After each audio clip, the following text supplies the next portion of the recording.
Kementerian Haji dan Umroh Kemenhaj menetapkan jadwal pelunasan biaya perjalanan ibadah haji atau BP tahun 2026 tahap pertama, dimulai pada 19 November 2025. Hal ini mengemuka dalam rapat kerja Kemenhaj bersama Komisi 8 DPR RI di Kompleks Parlemen Jakarta Rabu 5 November. Menteri Haji dan Umroh, Muhammad Irfan mengungkapkan pelunasan BP tahap kedua akan dibuka jika masih terdapat kuota jamaah haji yang belum terpenuhi pada pelunasan tahap 1.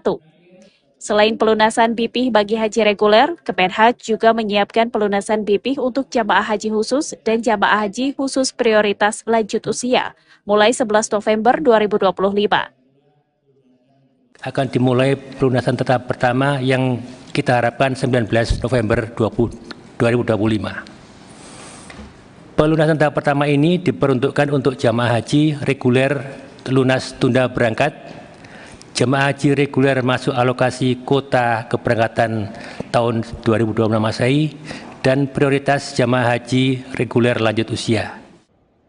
Diketahui DPR bersama pemerintah menetapkan BP yang dibayarkan oleh jamaah sebesar Rp54.193.807 per orang untuk penyelenggaraan haji 1447 Hijriah 2026 Masehi. Kemenhaj merencanakan rangkaian operasional penyelenggaraan ibadah haji tahun depan dimulai 21 April dengan keberangkatan gelombang pertama pada 22 April. Dari Jakarta, Setian Kaharviana, Suci Nurhaliza, Kantor Berita Antara mewartakan.